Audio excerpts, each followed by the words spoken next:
GDR news, ఇది సామాన్యుని గళం. తిరుపతిలోని స్పెషల్ సబ్ జైలును రాష్ట్ర హోంమంత్రి వంగలపూడి అనిత ఆకస్మికంగా తనిఖీ చేశారు. ఖైదీల్లో పరివర్తన తీసుకురావడమే జైళ్ల లక్ష్యమని మంత్రి అనిత తెలిపారు. ప్రస్తుతం జైలులో సామర్థ్యానికి మించి ఖైదీలు ఉన్నట్లు వెల్లడించారు. అవసరమైతే జైలు విస్తరణ లేదా కొత్త జైలు నిర్మాణం చేపడతామని చెప్పారు. ఫాస్ట్ ట్రాక్ కోర్టులు, పోలీస్ ఫైర్ శాఖల్లో ఖాళీల భర్తీపై కూడా మంత్రి స్పందించారు. అందరికీ నమస్కారం అండి. ఈరోజు మ్యాక్సిమం నేను ఎక్కడికి వెళ్ళినా కూడా కొన్ని పోలీస్ స్టేషన్స్ కానీ, సబ్ జైల్స్ కానీ, అక్కడ సెంట్రల్ జైల్స్ కానీ విజిట్ చేయడం మాకు అలవాటు. దానిలో భాగంగానే ఈరోజు తిరుపతి వచ్చిన తర్వాత తిరుపతి సబ్ జైలు కూడా ఈరోజు విజిట్ చేయడం జరిగింది. ఎందుకంటే పర్టికులర్గా తిరుపతి సబ్ జైలుకి రావడానికి గల బలమైన కారణం ఏంటంటే, ఇది ఆల్రెడీ డిస్ట్రిక్ట్ హెడ్ క్వార్టర్ కింద వచ్చినప్పుడు కంపల్సరీగా ఇక్కడ ఒక జిల్లా జైలు అన్నది ఏర్పాటు చేయాల్సిన అవసరం ఉంది. ఈరోజు ఇక్కడికి వచ్చిన తర్వాత ఇప్పటికే 140 మెంబర్స్ ఉన్నారు. కెపాసిటీ ఆఫ్ 120, బట్ 140 మెంబర్స్ ఈరోజు ఇక్కడ ఉండటం. అందులోనే మనకి లేడీ ప్రిజనర్స్ కొంతమంది ఇక్కడ కూడా ఉండడం జరిగింది. అయితే వీళ్ళకి ఒక సపోర్టివ్గా కంపల్సరీగా ఒక మంచి జైలు మనం ఇక్కడ కన్స్ట్రక్ట్ చేయాల్సిన అవసరం ఉంది. దాని మీదనే ఇప్పుడు ఒకసారి అధికారులతో కూడా చర్చించడం జరిగింది. ఒకసారి కలెక్టర్ గారితో కూడా మాట్లాడి ఇన్ కేస్ అంటే ఇక్కడ కనుక కోర్టు ఎక్కడికైనా షిఫ్ట్ అయితే ఇక్కడ దీన్ని మనం ఏదైనా అలాట్మెంట్ చేయించుకోవడానికి అవుతుందా, లేదు అనుకుంటే కొత్త ప్లేస్ ఏదైనా మన అలాట్మెంట్ అయితే కనుక జైలు అక్కడ కన్స్ట్రక్ట్ చేస్తే కనుక జిల్లా జైలు అవసరం. కాబట్టి ఈరోజు అదొకటి చూసాం.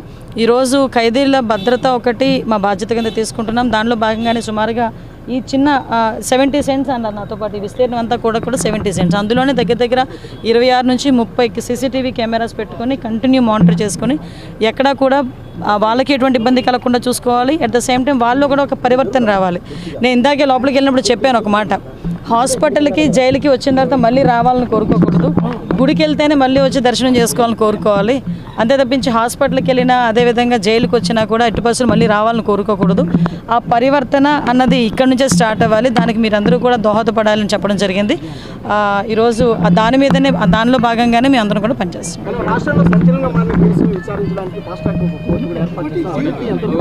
యాక్చువల్గా ఇప్పుడు ఏదైనా సంచలనమైన కేసులు ఉన్నాయనుకోండి, దానికి ఆల్రెడీ ఫాస్ట్ ట్రాక్ కోర్ట్స్ ఉన్నాయి, ఆ కోర్టులు నడుస్తున్నాయి. ఆ కోర్టులో ఎక్కడ ఇబ్బంది లేదు. ఇన్ కేసు అంతకు మించి ఏదైనా ఉన్నాయనుకున్నా కూడా కొత్త స్పెషల్ కోర్టులు ఏర్పాటు చేయడానికి గవర్నమెంట్ సిద్ధంగా ఉంది. జైలు మీద అవగాహన తెలిపించే విధంగా కూడా తెలంగాణలో ఒక సిస్టమ్ తీసుకొచ్చారు. ఆ విధంగా కూడా ఏపీలో కూడా ఏమన్నా తీసుకొచ్చారు అంటే 500 రూపాయలు కట్టి జైల్లో అక్కడ ఉన్నటువంటి వాటిని వివరించే దిశగా కూడా ఇటు తెలంగాణ. యాక్చువల్గా మీకు విషయం ఏంటంటే, జైల్స్ అనేవి ఏంటంటే ఒక పరివర్తనకి రావడానికి ఒక మెయిన్ ప్లేసెస్ అండి.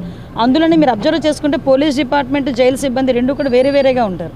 జైలు సిబ్బంది ఎలా ఉంటారంటే వాళ్ళతో కొంచెం దగ్గరగా మాట్లాడుతూనే వాళ్ళు పరివర్తన రావడానికి నిత్యం ప్రయత్నం చేస్తూనే ఉంటారు. అంటే జైలు అనేది ఒక పరివర్తనకి ఒక కేంద్రాల కింద భావించాలి. అదర్ సేమ్ టైం బయటకు వచ్చిన తర్వాత కూడా మళ్ళీ తిరిగి వెళ్ళకూడదు అన్న కాన్సెప్ట్లో ఉండాలి. దాని మీదనే పెరోల్ ఒకవేళ ఇచ్చి బయటకు వచ్చిన తర్వాత కూడా వాళ్ళ మీద మానిటర్, కానీ బెయిల్ మీద బయటకు వచ్చే వాళ్ళ హ్యాబిచువల్ అవ్వకుండా వాళ్ళ మీద మానిటర్ కూడా ఈరోజు మేము చేపడుతున్నాం. జైలుకి అయితే మాత్రం ప్రక్షాళన జరుగుతుంది.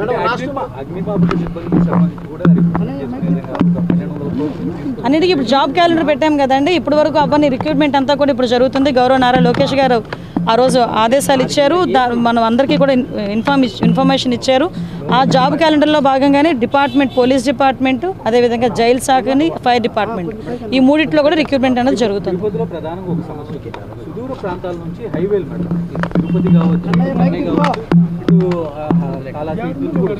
అంటే ఇక్కడ ఎక్కడ కూడా 5 స్టేషన్స్ అనేది లేవు మేడం. అక్కడ ఏదైనా ఒక ప్రమాదం జరిగితే తిరుపతి నుంచి వెళ్ళాల్సినటువంటి పరిస్థితి ఉంది మేడం. లేదు. దానికి సంబంధించి మొన్ననే రీసెంట్గా నేను ఫైర్ డిపార్ట్మెంట్ వాళ్ళతో కూడా ఒక రివ్యూ చేయడం జరిగింది. ప్రెజెన్స్ డిపార్ట్మెంట్, ఫైర్ డిపార్ట్మెంట్ రెండింటితో కూడా.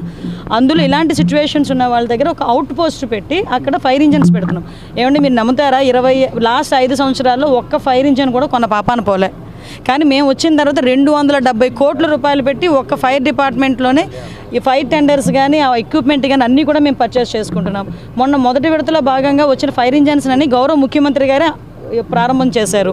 కాబట్టి ఎక్కడా కూడా ఫైర్ ఇంజన్స్ కానీ, ఫైర్ టెండర్ వెహికల్స్ కానీ లేవు అనడానికి లేదు. అవుట్ పోస్టులు పెట్టైనా జనాలకు ఇబ్బంది లేకుండా చూసుకునే బాధ్యత తీసుకుంటాం. Thank you.